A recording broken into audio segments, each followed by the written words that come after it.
Unexpectedly hilarious.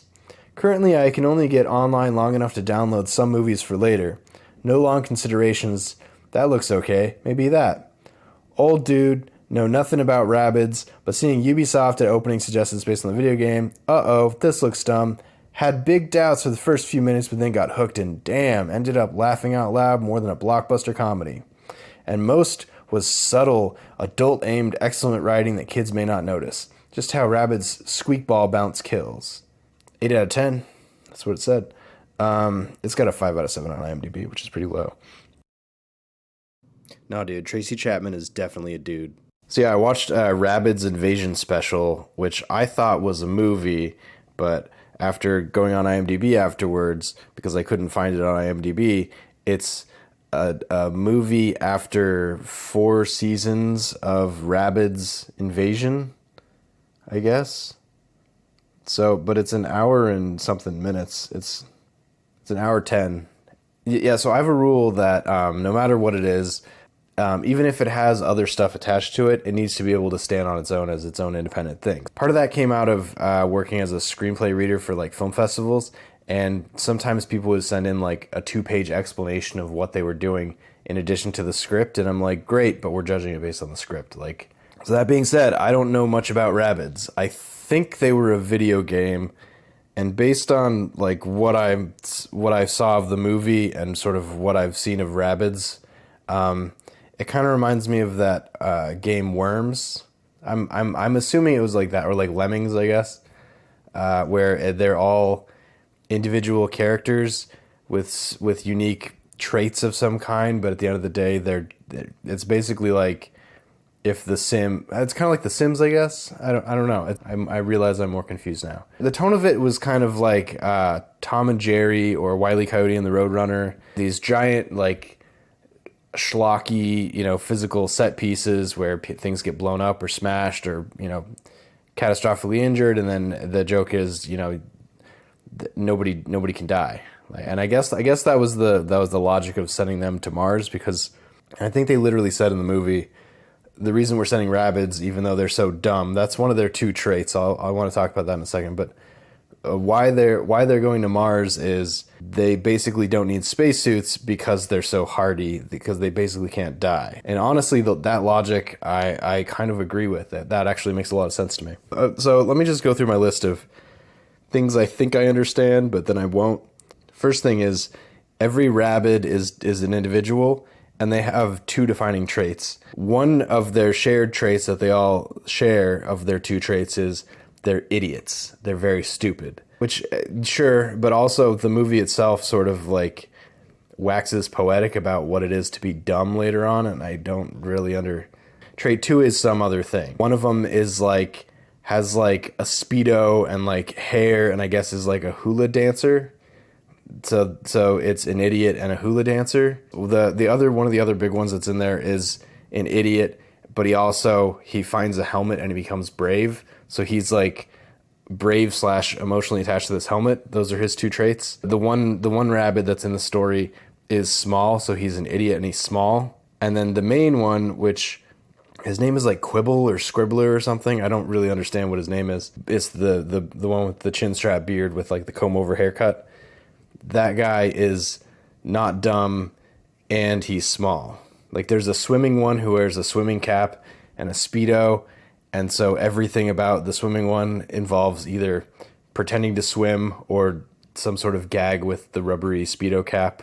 The other thing is they're indestructible, which the scientists talk about, and that's part of why they're so wild and are constantly breaking things, because they're constantly doing stuff very much in the same situation as lemmings, where they're just destructive for destructive sake. They'll break stuff, they'll climb stuff, they'll get mad at each other.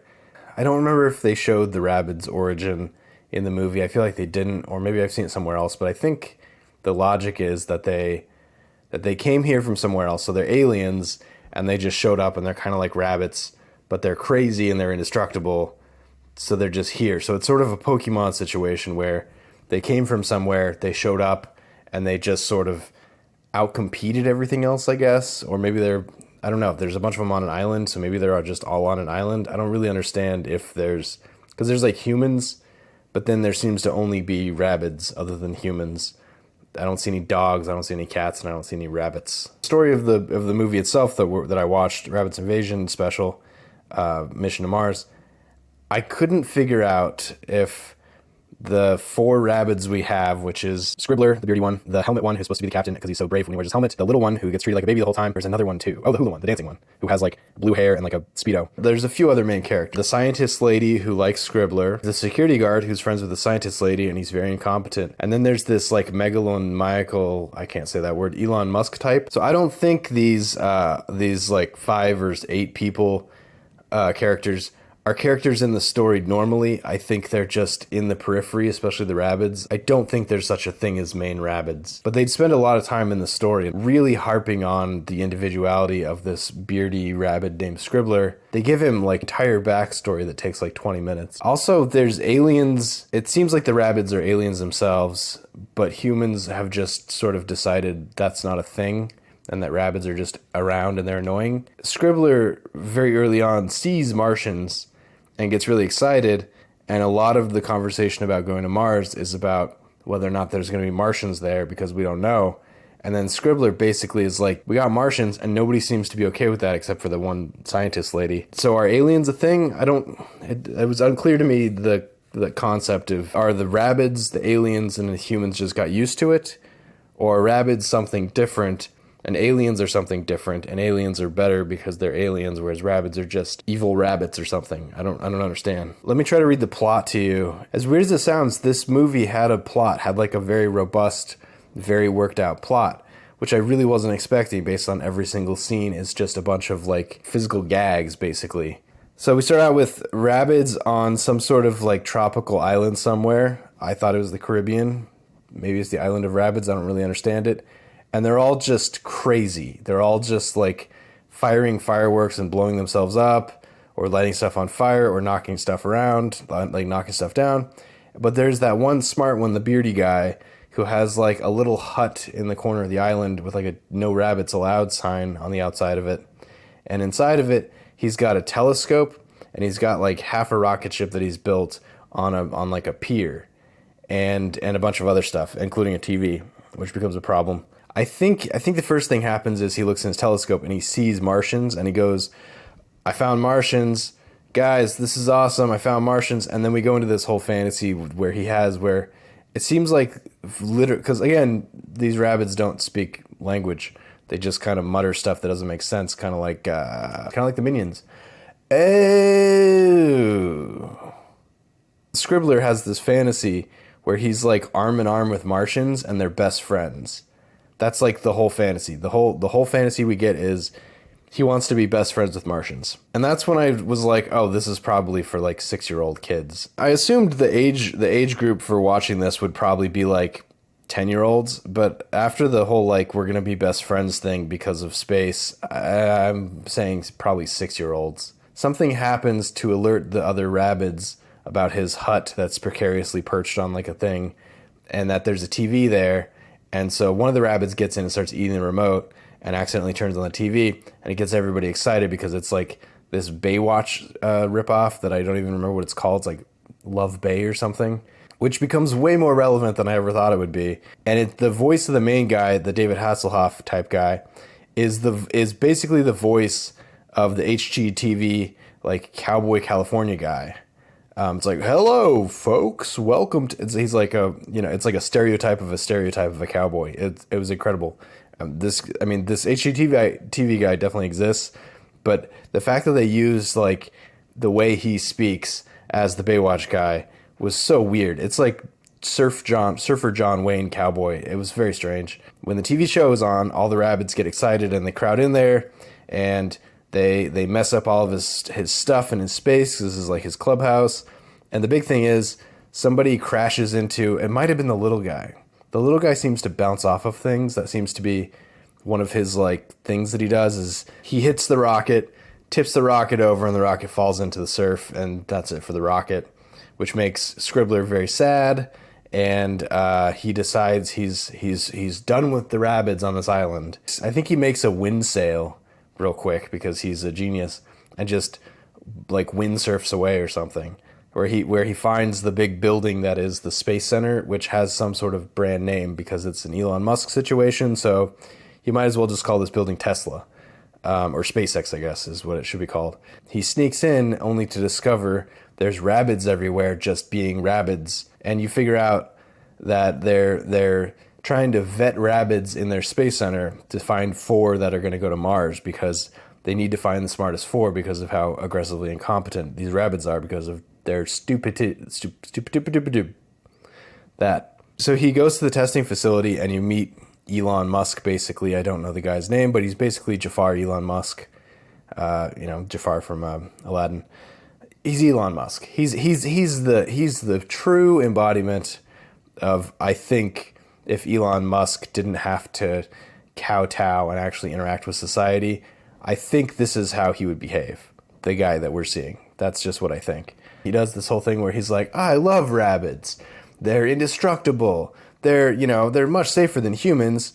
And he really harps on how rabbits are incompetent and can't fly the spacecraft, so they have a really good autopilot system. He's also doing this Eggman thing where he has all these robots everywhere that are flying around. Is that a thing in the game? I don't know. I genuinely didn't understand it, but the robots seemed almost as incompetent as the rabbits. As soon as Elon closes the door, he goes, I hate rabbits. I think they're the worst. Blah, blah, blah. And so he's obviously, I love rabbits in the press. And then, behind closed doors, he's like, I whatever the 6-year-old version is, I want to torture them. That's what he was saying. His whole thing is he wants to terraform Mars so humans can go to Mars. Sure. A 6-year-old understanding what terraforming is, I don't know, but they do try to explain it, which is to say, they literally say something to the effect of terraforming means making it so that humans can live on it. They kind of just say it like that, which, yeah, okay, good enough. They're doing the classics now. They're in the sort of the fun and games of mission to space type situation that like every space movie has done, where they're doing the G test, they're doing the blah blah blah test, they're doing the flight simulator test, which our guy Scribbler or whatever passes and everybody ignores him because it does not matter because rabbits are dumb and therefore who could possibly have passed it kind of situation. But the gag is rabbits are incompetent, so it kind of doesn't matter if they succeed or not because of their incompetence and their stupidity. They really harp on the stupidity thing. In fact, they're idiots, which again is going to come up in a minute, and you're going to be like, what? Scribbler is trying to stand out because he's not dumb, but everyone around him is eating his papers that he writes and, being just annoying to him because apparently that's what rabbits do. The scientist lady notices Scribbler is a genius and goes back and watches all the footage because they have security cameras everywhere and realizes he passed the flight test before somebody broke the flight simulator. He wrote on the board before somebody erased it. What did they call it? They called it probability equations. They said the phrase probability equations for math like several times, like enough that I was like, probability equations. I thought I heard quadratic equations, which would have been terrifying because I think that is pre-calculus. But then I heard later probability equations. So I think it's just probability equations. Scientist lady takes a liking to him. She's friends with the security guard who says, no, he's a dumb rabbit. She goes, maybe he's not dumb. Just because he can't communicate and he's small and he seems to be irritated with everybody, maybe he's not dumb. Which I guess means maybe the weird quiet person in the room is not an idiot. There did seem to be like these veiled lessons going on about how to interact with people.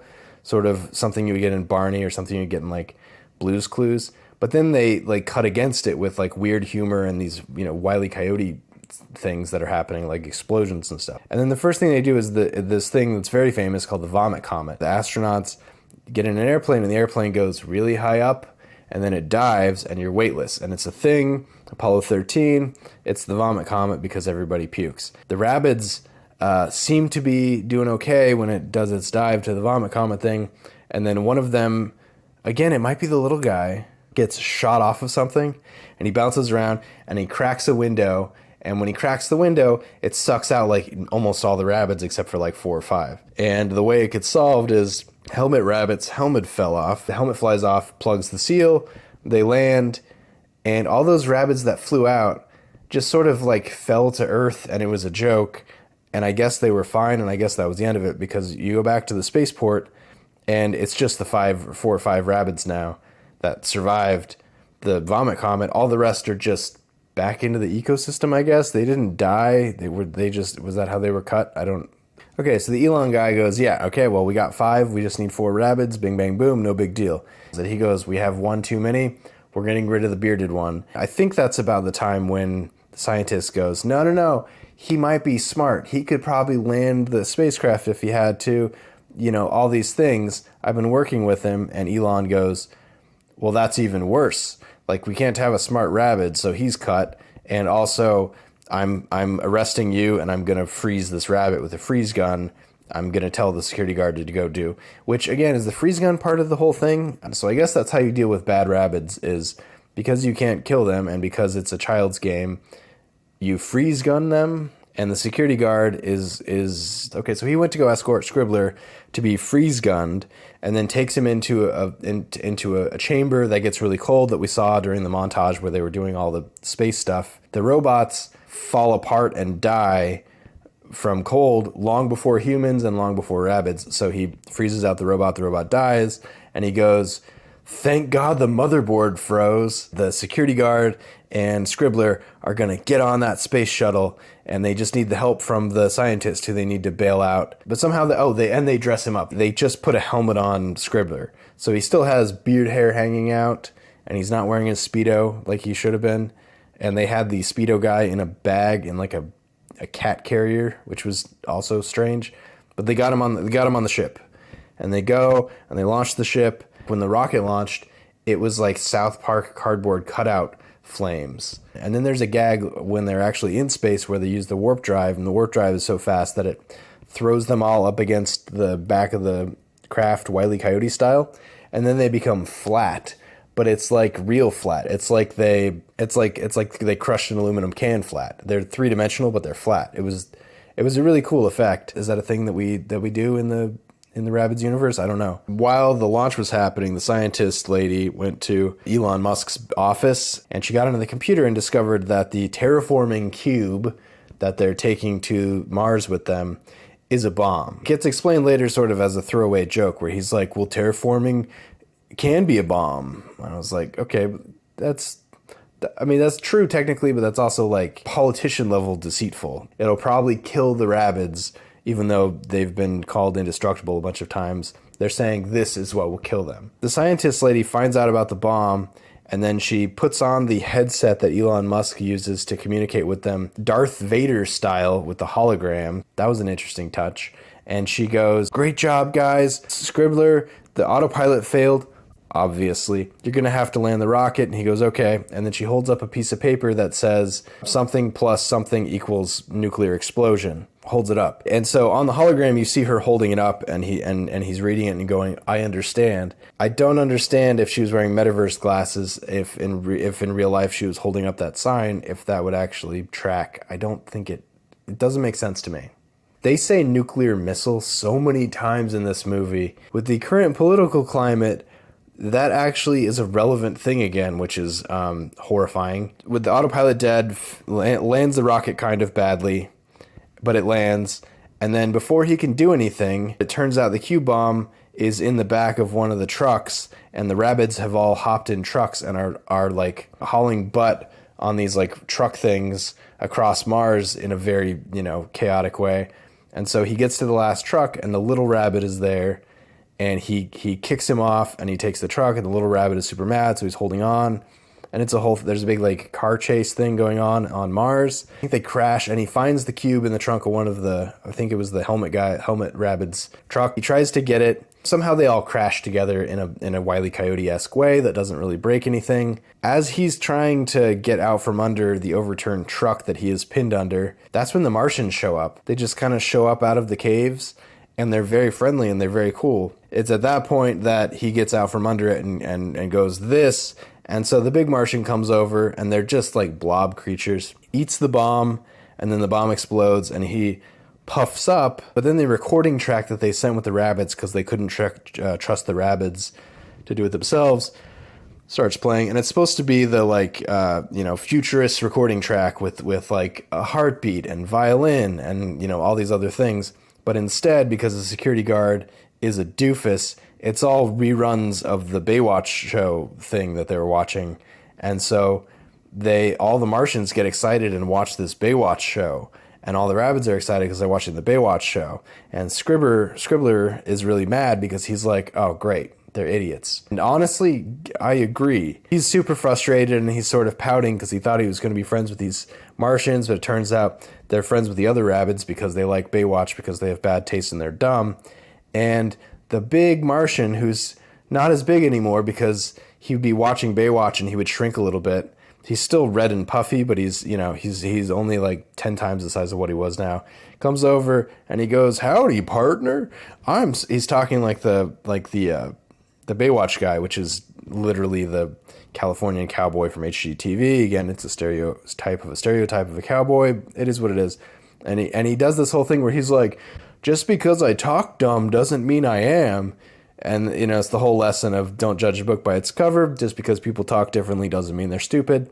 Although that's where I'm most confused, because sort of the initial conceit of this whole Rabbids invasion special is rabbits are idiots. And everything they do because they're idiots.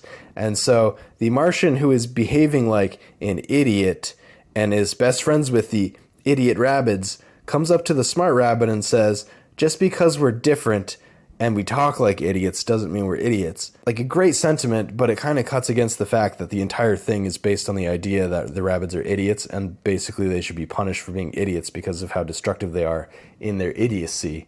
So it was a weird thing, but it was nice to have somebody who spoke the language. So he does end up becoming friends with this Martian who has settled down now that he's eaten that box. And he goes, that was a spicy box. It hurt my tummy. It gave me tummy troubles. And then they get another message. The scientist is definitely locked up now. And the scientist's argument was, we know there's Martians on Mars because I saw them. That's what it was. She figured out the thing that Scribbler knew, which was she saw Martians. And he goes, yeah, we're terraforming. We're getting rid of the rabbits. We're getting rid of the Martians. Bing, bang, boom. We're also getting rid of the smart rabbit now, which is my biggest foe. So this is perfect. And so by the time they're back in radio communication after the solar flare, the terraforming didn't work because obviously the Martian ate the cube bomb, and the rabbits are all still there. And so Elon is super mad because like everything has gone wrong, and he's frustrated. And he goes, well, I'm just going to launch a nuke and I'm going to do it myself. You can still terraform with a nuke. Again, the brain person in me goes, well, no. And then the like storytelling person in me goes, well, if that was the case the whole time, then why send rabbits in the first place? Why get everybody else involved? Like, for press reasons, that seems even more transparently what Elon Musk is in real life. He's doing all these extra steps in order to appease his sort of like cult of personality situation. They managed to get a message out again through the hologram this time to Scribbler saying they're going to shoot nukes. You need to get out of there. Scribbler goes, okay. And the Martian goes, I can help. And so the Martians and the rabbits, mostly entirely the Martians, fix the missile, put the leg back on, get the rabbits back in. The Martian's going to go with them, the big one. They're going to go back to Earth. And they do. They get back to Earth. They're like about to go into the atmosphere, and Elon shoots a missile at them. And because of their incompetence, because they're rabbits, they have to bail out because they couldn't figure out how to turn the ship. It crashed. I think the gag was the ship crashed because the computer crashed. I think that's what it was. So the Martian jumps out of the falling ship as the missile explodes, and they just fall to Earth.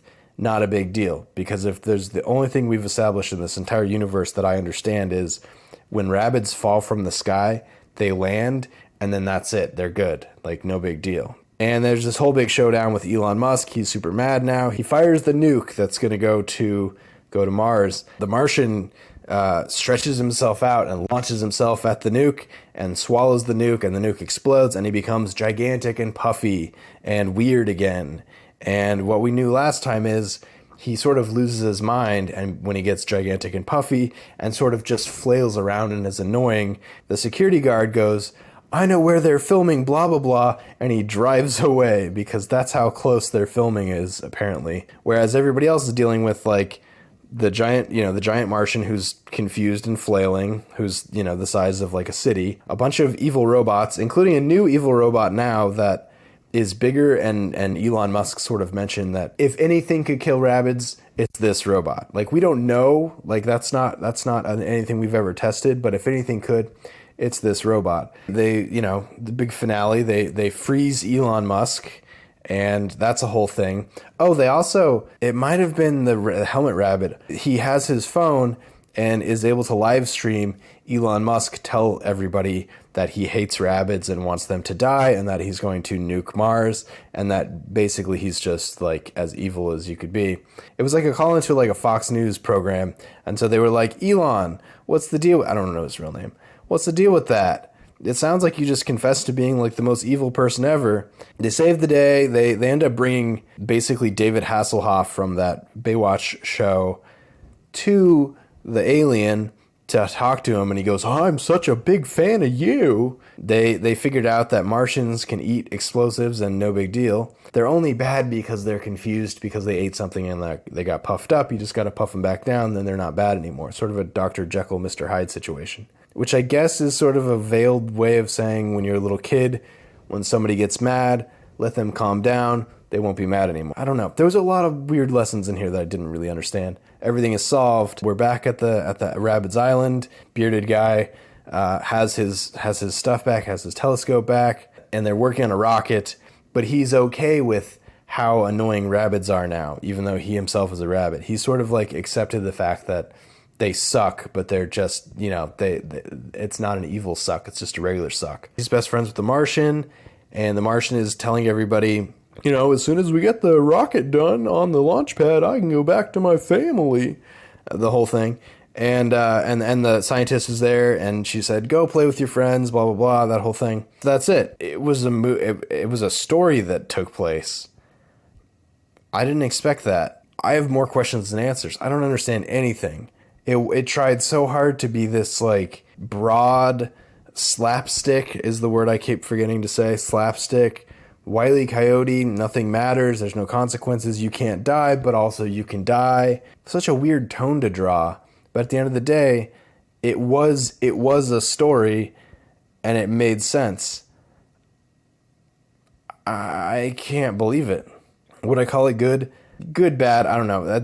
I'm definitely of the opinion that either it's for me or it's not for me, and it's definitely this is a not for me. The amount of inebriation I would have had to achieve in order for me to enjoy this would have been a lot, but I'm also not 6. A 6-year-old, I could see enjoying a third of this hour and 10 minute long movie. I can't imagine they're going to sit through the rest of the time because attention spans. So let me try to answer some mysteries. So the first thing is, what are Rabbids? It's a multimedia franchise developed by Ubisoft, a spin-off of the game from Rayman. Oh, okay. Rayman's Raving Rabbids. Oh, I've played Rayman. They were originally antagonists, however, due to increased popularity, they became protagonists in Rabbids Go Home. A notable rabbit who first appeared in Mario plus Rabbids Kingdom Battle is Rabbid Peach. TV series Rabbids Invasion. French computer animated television series based off the video games, a co-production of Ubisoft, Team TNC. 2013, 26 episodes for 3 seasons. There was a 4th season. An hour-long follow-up to the 4th season titled Rabbids Invasion Mission to Mars premiered in France on 29 September 2021 and on Netflix February 18, 2022. Yeah, okay, so there are no unique characters in the Rabbids universe, it seems like, I guess. I mean, so from the cynical point of view, it was an okay video game that got adapted into a TV show and later a movie. I'm trying to think from a fan's point of view, would this be worth it? I don't know, because I remember the humor and tone of the Rayman series from 15 years ago, and it's not what I saw. What I saw was like for kindergartners. The games are not for kindergartners. The games were for the age I was when I was there, which was 10 or 11, 12 maybe. Maybe not a teenager yet. I don't know. They could sent robots, is the very first line you see. They could sent robots. Could have sent robots?